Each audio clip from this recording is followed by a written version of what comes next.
અને हम तो कहता आखन देखी ई कबीर ने कहेवा दे भाई तू રહેવા દે કબીરે આંખ જોયો નજારો લખ્યો છે એમને ઘણા વર્ષોનો અનુભવ છે એટલે પણ તું રહેવા દે ઘણાને કબીર થઈ જવું છે વેદ ને શાસ્ત્રની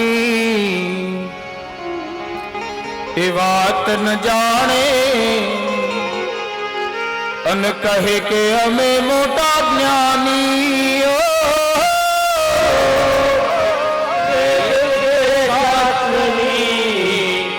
વાત ન જાણે અન કહે કે અમે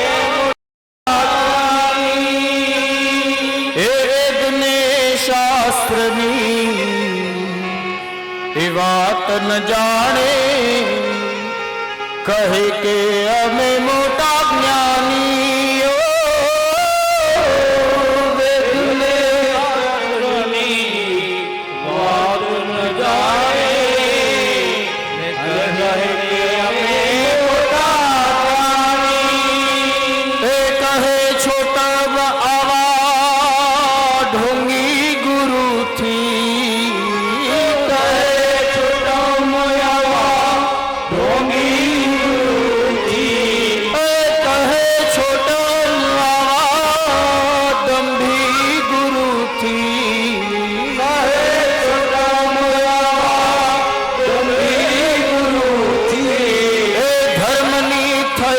છે હાની પાખંડે ખાધી સત્યની શોધ નથી લાગી આ પૃથ્વી પાખંડે ખાધી સત્યની શોધ નથી લાગી આ પૃથ્વી પાખંડે ખાધી સત્યની શોધન શીલાજી શોધવી પાગલે ખાધી સત્યની શોધન શીલાજી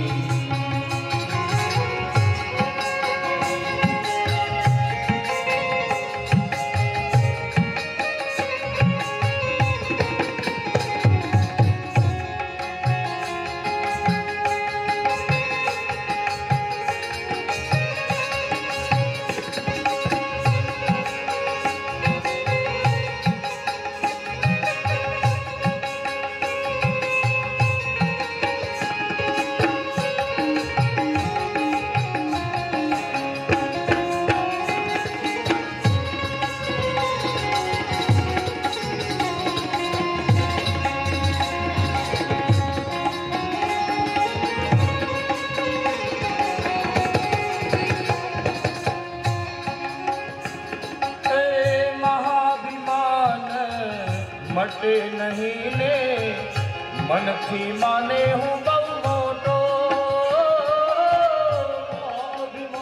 અભિમાન નથી મટતું અને મનથી પોતાની જાતને મોટો બહુ મોટો મહાભિમાન મટે નહીં ને મનથી માને હું બહુ મોટો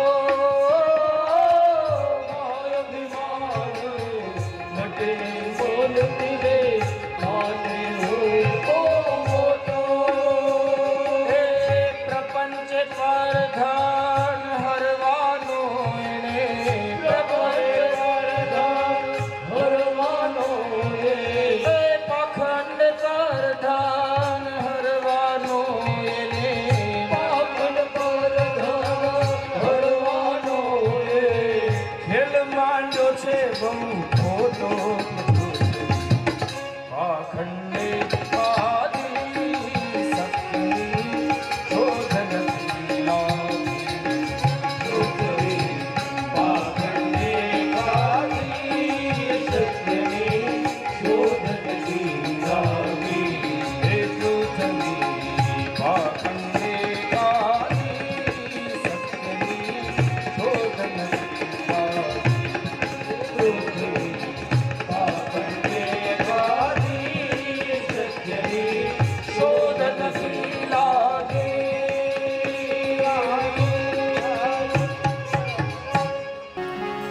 પ્રપંચ કરી કરીને પરધન હરવાનું. ઘણા નથી આમ જાહેરાતો કરતા. 5 મિનિટમાં બ્રહ્મનો સાક્ષાત્કાર. વાહ, ગમે, હા ગમે, આવું સાંભળવું ગમે, પણ વાસ્તવિકમાં બ્રહ્મનો સાક્ષાત્કાર થતો નથી. ઓલું પેલું વચ્ચે એક દ્રષ્ટાંત આવતું ને,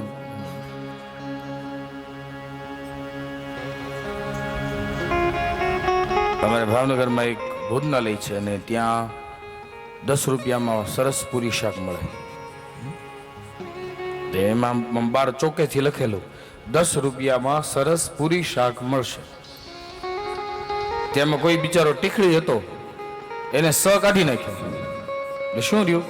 10 રૂપિયામાં રસપૂરી શાક મળશે. અને ગળદી કે મારું કામ. પેલા હોટલના મેનેજરો વિચારતા થઈ ગયા કે આ સામાન્ય માણસો જમવાવાળા છે અને આટલી બધી ગળદી, આટલી બધી પેલા ક્યારેય થઈ નથી. પછી બહાર આવીને જોયું ત્યારે ખબર પડી 10 રૂપિયામાં રસપૂરી શાક લખ્યું છે. પછી બોર્ડ ભૂસ્યું અને કીધું રસવાળા કેટલા છે? બધાએ રસ માટે આંગળી ઊંચી કરી હતી. કીધું કે હવે જતા રહ્યો, આ રસ નહોતું, સરસ હતું. થાય આવું. પ્રપંચ કરી કરીને પરધન હરે. જે મૂળ હોય ને ખોઈ નાખે, ન હોય ને લાવીને મૂકી દે. અને આવો ખેલ બહુ ખોટો માંડ્યો છે માણસો. 5 મિનિટમાં જો બ્રહ્મનો સાક્ષાત્કાર થઈ જતો હોત તો આપણા ઋષિમુનિઓ હજારો વર્ષ સુધી આંખો બંધ કરીને બેસવું ન પડે. એ 5 મિનિટમાં બ્રહ્મનો સાક્ષાત્કાર ક્યારે થાય? જ્યારે તમે પૂર્વ જન્મમાં ભગવત માર્ગે, ભક્તિ માર્ગે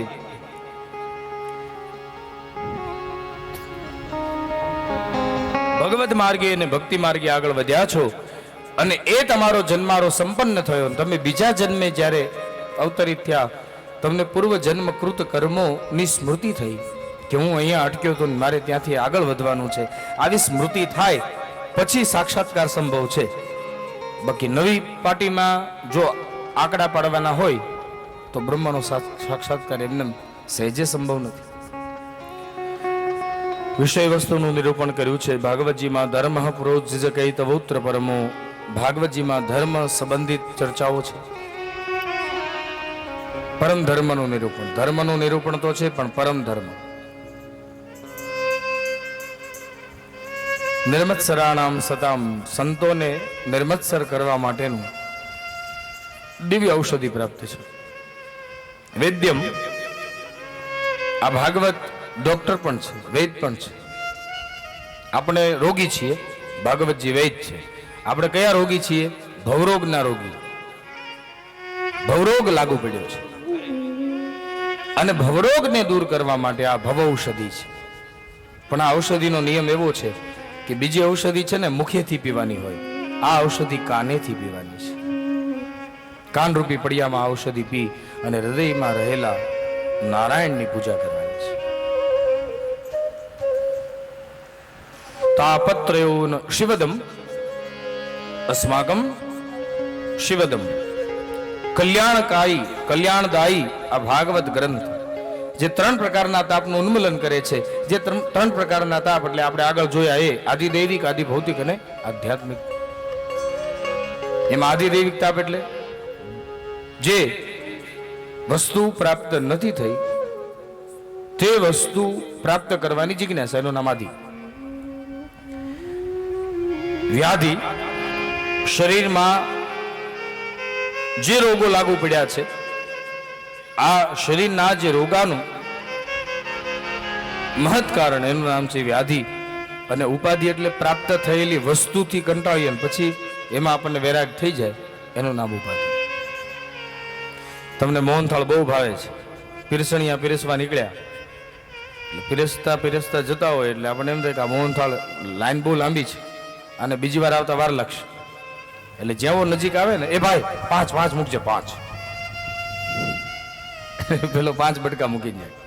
એમાં 3 બટકા ખાઈએ ને ત્યાં આપણી માર્જિનલ યુટિલિટી પૂરી થઈ ગઈ. પછી 2 વધે થાળી. 2 બટકામાં પછી આમ લઈ અને આજુબાજુ વાળાની યારે વિવેક કરી, જાણે એને આમ આગ્રહ કરતા, લેશો? એટલે પેલો કે ના, મેં 2 લીધેલા જ છે. અચ્છા, તો મારે પડ્યા રહેશે, લે ને. તો વાલા તારે સમજીને 3 લેવા હતા ને. અધીરતા માણસમાં બહુ છે, અને અધીરો થઈ જાય છે ઘણી ઘણી વાર ત્યારે ઉપાધિ પણ સર્જે છે. શ્રીમદ ભાગવતે મહામુનિ કૃતે કિંબા પરેશ્વર, મહામુનિઓની વચ્ચે થયેલી ચર્ચા જેનું નિરૂપણ શ્રીમદ ભાગવતમાં છે, એટલે આપણને અનુભૂતિ એવી થાય કે આ ભાગવતમાં શું નથી. કિમ નાસ્તિ અયમ ગ્રંથ મધ્યે, શું નથી આ ગ્રંથમાં, આવી આપણને અનુભૂતિ થાય. સદ્યો વૃદ્ધ વરુદ્ધતે ત્રિકૃતિભિ શુશ્રૂષુભિસ્તક્ષણાત્, જે અંતઃકરણથી પ્રસન્ન થવા ઈચ્છતો હોય તેને આ ભાગવત કથાનું શ્રવણ સદ્યો વૃદ્ધ વરુદ્ધતે ત્રિકૃતિભિ શુશ્રૂષુભિસ્તક્ષણાત્, તો એમાં એક સંજ્ઞા આપણા સંતો એવી પણ આપી કે હૃદય રોગથી એ મુક્ત થાય. હૃદયમાં બીજા જે દુર્વિચારો છે તે દૂર થાય અને સદવિચારો તત્ક્ષણ એને પ્રાપ્ત થાય. ત્રીજા શ્લોકમાં ભાગવતના મહિમાનું વર્ણન બહાર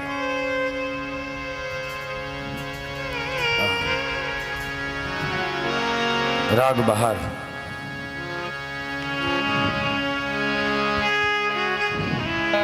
આહા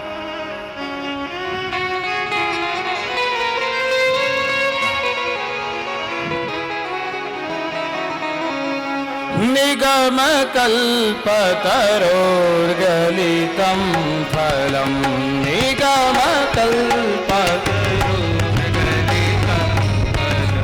નિગમ કલ્પતરોર્ગલિતમ ફલમ,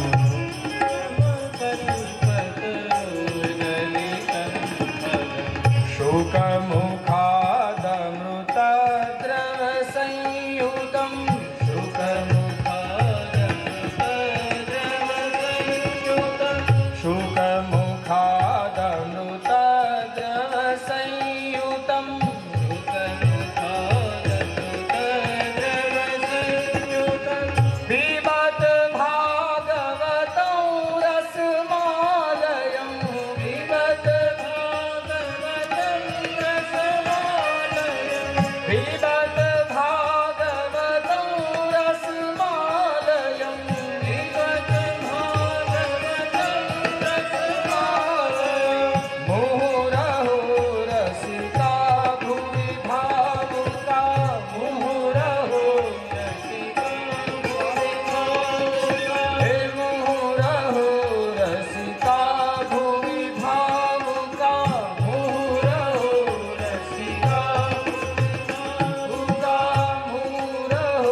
સુખદેવજી મહારાજ પોપટે એની ચાંચ વડે આ ફળને મીઠું કર્યું છે. આપણે ત્યાં આંબો હોય, આંબે કેરી આવે એ પછી કેરી આંબે લટકતી હોય અને પછી સુડા નામનું પક્ષી, એ સુડા નામનું પક્ષી આવીને પછી આમ કેરીને ચાંચ મારે ને એટલે ફળ વધારે મીઠું થઈ જાય. તો ભાગવતનું પણ એવું જ છે.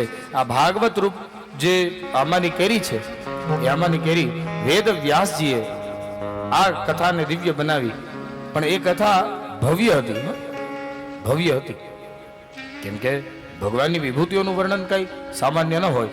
ભાગવતની કથા ભવ્ય તો હતી, પણ એ ભવ્ય સાથે દિવ્ય જો થઈ છે ને તો એમાં દિવ્યતા શુકાચાર્ય મહારાજીએ પૂરી છે.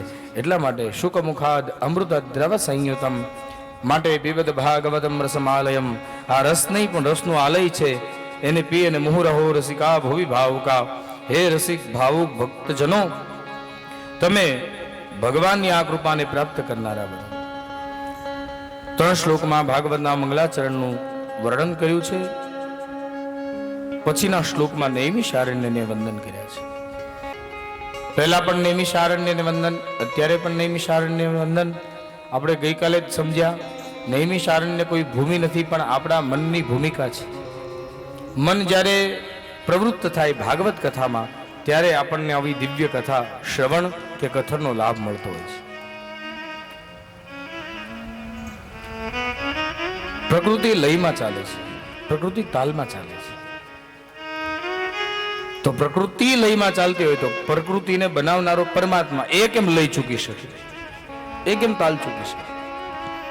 એટલે જે કઈ આ ઘટિત ઘટનાઓ છે ને, એ બધી પૂર્વ નિર્ધારિત છે.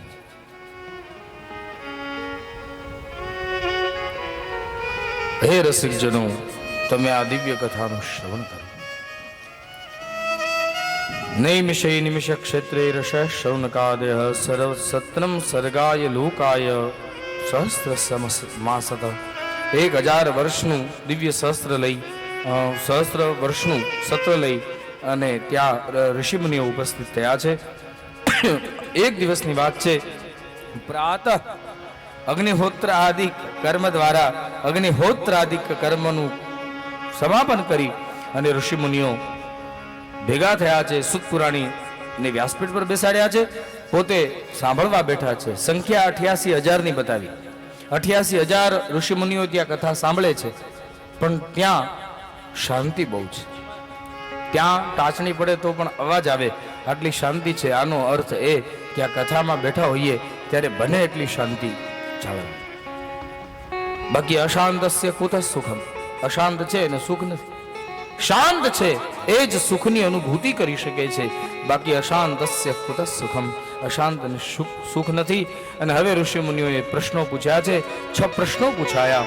પહેલા પ્રશ્નમાં પૂછ્યું કે પ્રભુ, કળિયુગી જીવોનું કલ્યાણ થાય એ હેતુ માટે તમે સહજ સાધન જે નક્કી કર્યું છે તે અમને બતાવો. બીજા પ્રશ્નમાં કહ્યું છે કે મહારાજ, અત્યાર સુધી કથાઓ બહુ સાંભળી, હવે કથા સાંભળવા સમય પણ નથી, અને કથા કોઈ સંભળાવે તેવા જ્ઞાની ઋષિઓની પણ હવે પ્રાપ્તિ બહુ ઓછી થાય છે. માટે હવે કથા નહીં, પણ હવે કથાનો સાર અમને સંભળાવો. ભગવાન શ્રી કૃષ્ણ દેવકી અને વસુદેવના માધ્યમે કરી આ ધરા પર કઈ ઈચ્છાને લઈ અવતર્યા હતા તે અમને બતાવો. એ પછીના પ્રશ્નમાં પૂછ્યું છે, તસ્ય કર્માન્યદારાણી પરિગીતાની સૂરિભિઃ ગૃહિણ શ્રદ્ધાનાનામ લીલયા દતત કલા. ભગવાન લીલાથી જે અવતાર ધરે છે અને એ અવતારના અવતાર કાર્યનું પણ વર્ણન કરી અને અમને સમજાવો, સંભળાવો. ભગવાને કેટલા અવતારો લીધા એ અમને બતાવો. ભગવાન ત્યાં બેઠા બેઠા જ લીલા માત્રથી સૃષ્ટિનું સર્જન, વિસર્જન, પાલન આદિ ક્રિયાઓ કરી શકે છે. તો ભગવાને વારંવાર અવતાર લઈ અને આવવાની શા માટે જરૂર પડી એ બતાવો. અવતારનો મુખ્ય હેતુ અહીંયા લખ્યો છે પાછળ. એક શ્લોક જાડેજા પરિવારે ભગવાનના અવતારનો હેતુ લખી અને ગીતાનું માધ્યમ લઈ. ગીતાજી, એ ગીતાજી ઉપરની શ્રેષ્ઠ 2 કોઈ ટીકા હોય તો એક છે શ્રીમદ ભાગવત અને બીજું છે શ્રીમદ રામચરિતમાનસ. ગીતાના 700 શ્લોકોનો વિસ્તાર તમારે જો જોવો હોય તો આ બંને ગ્રંથોનો આધાર લેવો પડે. તો ગીતાજીમાં ભગવાનના અવતાર કાર્યનું રહસ્ય બતાવ્યું છે. યદા યદા હિ ધર્મસ્ય ગ્લાનિર્ભવતિ ભારત અભ્યુત્થાનમ અધર્મસ્ય તદાત્માનં સૃજામ્યહમ પરિત્રાણાય સાધૂનાં વિનાશાય ચ દુષ્કૃતાં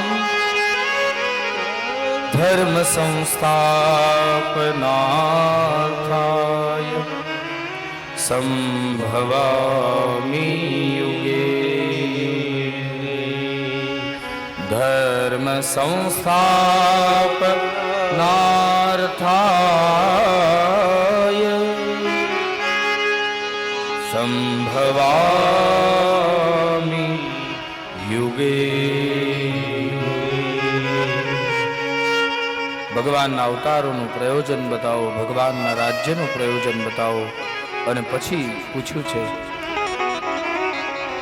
છેલ્લો પ્રશ્ન બહુ મહત્વનો છે. બ્રૂહિ યોગેશ્વરે કૃષ્ણે બ્રહ્મણે બ્રહ્મણ્યે ધર્મવર્મણિ સ્વામ કાષ્ટામધુનો પેતે ધર્મહકમ શરણમ ગત. ભગવાન સદામગમન કરીને ગયા પછી ધર્મ કોના શરણે ગયો છે એ અમને બતાવો. તો ભગવાને એ સમયે કહ્યું કે સ્વધામ ગમન હું કરીને જાઉં છું. આ જ વાત ઉદ્ધવજી મહારાજે ભગવાન કૃષ્ણને પૂછી. પ્રભુ, અત્યારે તો આપની ઉપસ્થિતિ છે, આપનો ભક્ત આપના દર્શન કરી લે, આપની અનુભૂતિ કરી લે, આપને પ્રાપ્ત કરી લે, સહજ રીતે એને આપ પ્રાપ્ત થઈ જાઓ. પણ જ્યારે આપ સ્વધામ ગમન કરશો તે સમયે આપના ભક્તને આપની સ્મૃતિ થશે, આપ યાદ આવશો, તો આપનો ભક્ત ત્યારે કોનું શરણ લેશે? તે સમયે ભગવાને કહ્યું, ઉદ્ધવ, જરા ચિંતા ન કર, હું ક્યાંય જતો નથી, હું મારા સમગ્ર તેજને આ શ્રીમદ ભાગવતમાં પધરાવતો જાઉં છું. જ્યારે જ્યારે મારા ભક્તને મારી સ્મૃતિ થશે, જ્યારે મારા ભક્તને મારું સ્મરણ થશે, એ સમયે મારો ભક્ત ઘર આંગણે ભાગવત સપ્તાહનું આયોજન કરી અને શ્રીમદ ભાગવત સપ્તાહના વ્યાખ્યાન માળાના પ્રસંગોને સમજી સાંભળી અને મારામાં પ્રીતિ દાખવશે. એની હારે 7 દિવસ હું રહી અને એની ઈચ્છાઓને પૂરી કરીશ, એની મનોકામનાઓને સંપન્ન કરીશ. એટલે ભગવાને આ મને તમને વચન આપ્યું છે. એટલા માટે તો કથાના 7 દિવસ કેમ જાય ને ખબર ન રહે, સારા દિવસો કેમ જાય એની ખબર રહેતી નથી. પણ જ્યારે આપણા ઘર પર, આપણા પરિવાર પર વિપત્તિ આવી હોય અને એ ત્યારે જે આપણો સમય જાય ને, એક એક ક્ષણ, એક એક યુગ સમય બનતી જાય. અને ધર્મ કાર્ય, સત્કાર્ય માટે વપરાયેલું એક ક્ષણ એક યુગ એક ક્ષણની જેમ વ્યતીત થઈ જાય. માટે કીધું છે કે સમય મળે, બહુ સરસ મજાનો શ્લોક છે અને એમાં સ્પષ્ટ લખ્યું છે. એટલા માટે જ કોઈ સજ્જન સાધુની ક્ષણ અને અન્નનું કણ, આ બંનેનો ક્યારેય બગાડ નહીં કરવો. નવા નવા વિચારોને પ્રાપ્ત કરવા. તો આમાં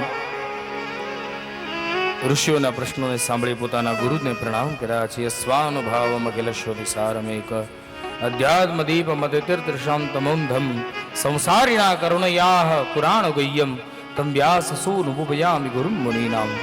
વ્યાસના સુશિષ્ય એવા પુત્ર સમા મારા ગુરુદેવ ભગવાન સુખદેવજીને હું પ્રણામ કરું છું. હેતુ આવે ને ત્યાં સ્વાર્થ આવે.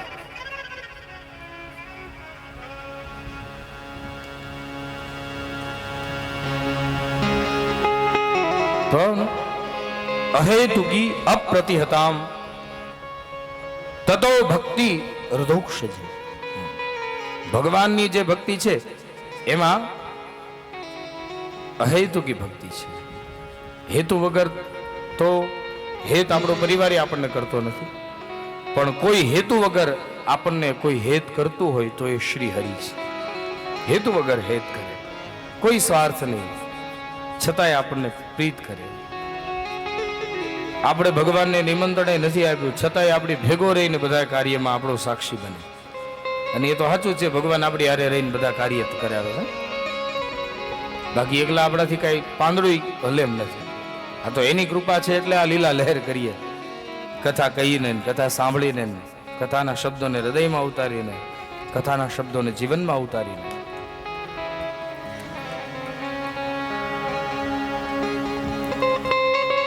હે રાજા, ભગવાનથી કાંઈ જુદું નથી. હે ઋષિમુનિઓ, વેદ, દેવ, યજ્ઞ, યોગ, જ્ઞાન, ક્રિયા, જપ, તપ જે કાંઈ છે એ બધું ભગવાનથી જુદું કાંઈ નથી, બધું ભગવત સ્વરૂપ જ છે. એટલા માટે ભગવાનમાં પરમ ભક્તિ એ મનુષ્યનો પરમ ધર્મ છે. ભક્તિ એટલે પ્રેમ, અને પ્રેમ એ જ પરમ ધર્મ છે. જો કોઈ પરમ ધર્મની વાત કરવામાં આવે તો એ ભગવાન પ્રત્યે અહેતુકી ભક્તિ પ્રગટ થાય, ભગવાન માટેનો પ્રેમ પ્રગટ થાય. એટલે મારું ને તમારું હૃદય ભક્તિયુક્ત, હું ને તમે ધર્મયુક્ત છીએ. અને આ અહેતુકી પ્રેમ ક્યારે પ્રગટ થાય? જ્યારે આપણા મનમાં રહેલા જે દ્વેષો છે એ દૂર થાય ત્યારે. પણ એ થતું નથી. આપણને હેતુ દેખાય સીધો. આપણે આપણા પોતાના માટે ખાવું હોય ને, આપણે આપણા પોતાના માટે ખાવું હોય તો કીવી લઈએ. હવે તો કીવી આવ્યા ને નવા ઓસ્ટ્રેલિયાના ફળ, કેમ કે આપણે ખાવું છે એટલે આપણે ખાવા માટે કીવી લઈએ. અને ભગવાનને ધરવા માટે 5 રૂપિયાના 10 કેળા આવતા હોય